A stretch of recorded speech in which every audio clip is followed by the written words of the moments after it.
When you think of Vietnamese culture, what are some of your initial thoughts? Pho? Banh mi? Yes, food is usually the first thing that comes to mind as much as Vietnamese cuisine is a significant pillar of our background, it is not the focus of my speech today. Vietnamese art often goes overlooked as opposed to Japanese or Chinese styles. They are all similar in terms of mediums, but it is important to recognize Vietnamese art as its own entity.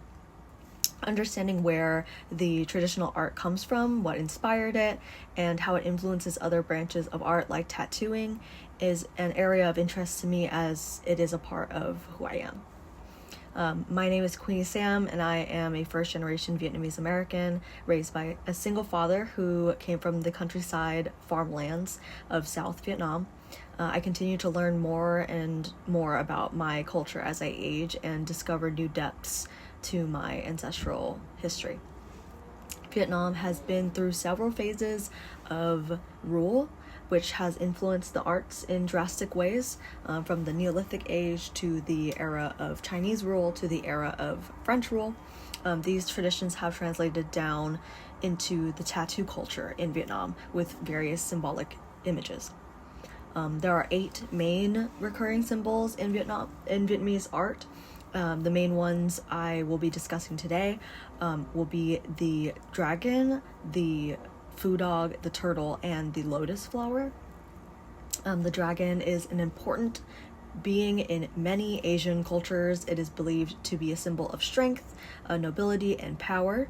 They are masculine in nature, as they are typically seen on the garb of men in power, for example, the king.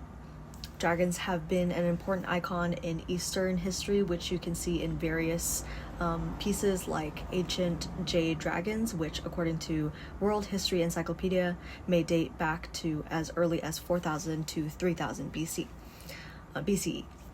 And another example are embroidered robes, which Cornell University states that in 1736 there was a first-hand telling of what the emperor wore, and it says, and I quote, his clothing is embroidered with dragons, they are his emblem, and only he can wear dragons with 5 claws. Any infringement to this rule is punished severely.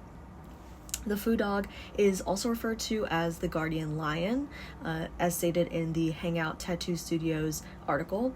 They describe them as mythical lion-like creatures that represent prosperity, success, and guardianship.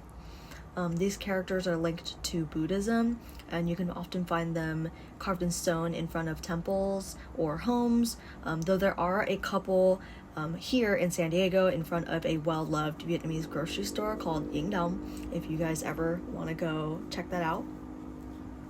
A turtle may seem unassuming, but in Vietnamese culture, they are seen as wise and sacred animals. Due to their naturally long lifespan, they also represent longevity and endurance. The belief that turtles are good luck comes from an old tale by the name of Hung Kim, where a turtle brings back a mystical sword to its rightful owner. And according to Vin Pearl, the embalmed body of the last ever turtle in the Hung Kim River resides in the Ngọc Sơn temple. Vietnam's national flower is the lotus flower, so its importance to Vietnamese symbolism shouldn't be a surprise. It is connected to Buddhism and spirituality as well as purity. It's a plant that grows from muddy water and erupts onto the surface into a beautiful, typically white or pink flower. As you can imagine, this holds a lot of meaning. Many say it encourages hope for your future, regardless of the conditions handed to you. Vietnam has an endless pool of art and culture that doesn't get recognized enough. Old traditional art styles done on silk, wood, or rice paper are now being translated onto skin with tattoos, which is a testament to the impact of that tradition has on generations down the line. The next time you see an art piece, think about its meaning, its ties with history, and where it comes from. Thank you.